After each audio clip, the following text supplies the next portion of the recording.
Mr. Grayson of Florida. Does the gentleman rise? I asked to address the chamber for 5 minutes out of order in lieu of whoever is now. It's actually your turn. Mr. Grayson has been called, and the chair recognizes Mr. Grayson for 5 minutes.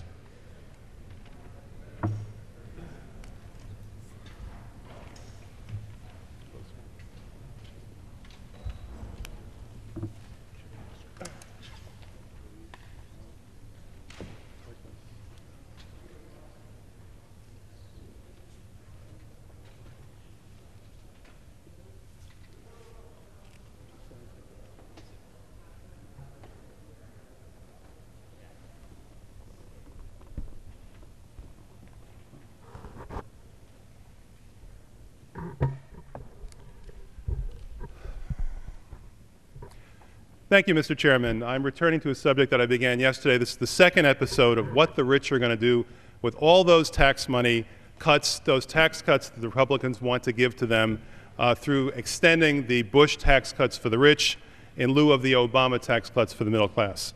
As I said yesterday, with regard to the 1% top income group in this country, the high and mighty, who earn more than $1.3 million a year in taxable income, according to the Republican plan, each one of them will receive a tax cut every single year of $83,347 each year.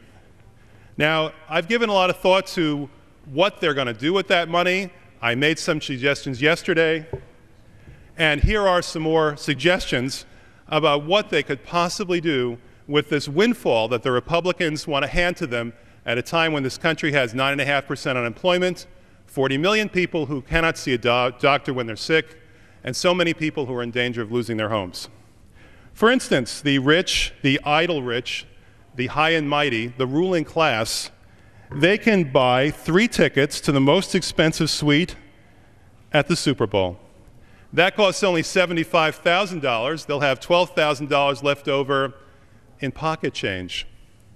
Here's something else that they might do with the windfall that the Republicans want to give them.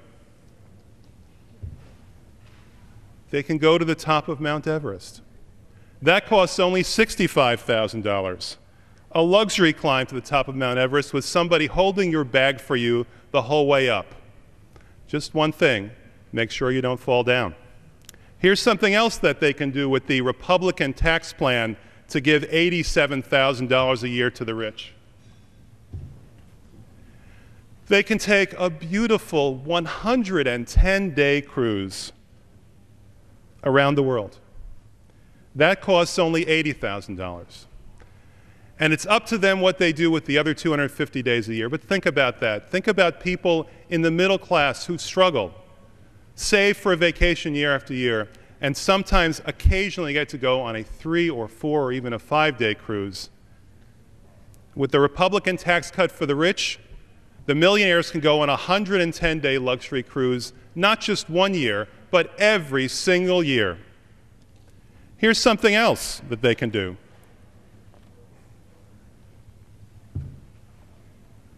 They can enjoy 2 nights at the Hugh Hefner Sky Villa at the Palms Casino Resort in Las Vegas.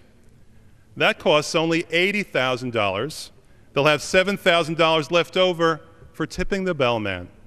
And remember, what happens in Vegas stays in Vegas. And as I pointed out yesterday, the Republicans want to stuff so much money into the pockets of rich people in this country, the millionaires, the people who make an average of $1.3 million a year, that every single one of them, every year for the next 10 years will be able to enjoy a luxury cigar in the morning and a luxury cigar in the evening as well. And they can light each one of those cigars with a $100 bill. Now, I don't know about you, but I'm not sure that's the best use of $100 billion a year of tax money. I have some other ideas about what I'd like to see happen. I'd like to see jobs, and more jobs. And if you do the arithmetic, you'll find that the $100 billion a year that the Republicans want to hand over to the rich, so that they can further comfort the comfortable, that could be used instead to provide a decent job, a job with a living wage, a decent day's pay for a decent pay's work to 3 million Americans. And in a single stroke could reduce unemployment in this country from 9% to 7%. But more importantly, take that $100 billion and make sure it actually circulates in the economy. Because what will the rich do with it? They'll keep it in their pockets. Or they'll send it abroad buying luxury goods like we discussed yesterday. Or they'll take a cruise around the world that adds nothing to the American economy. But if you actually did take that money and you created 3 million jobs at $30,000 a year for the American people, then you would see our economy revive overnight. Now, when it comes down to my vote for tax cuts for the rich versus jobs, I'm going to vote for jobs. Thank you, Mr. Speaker. The gentleman's time has expired.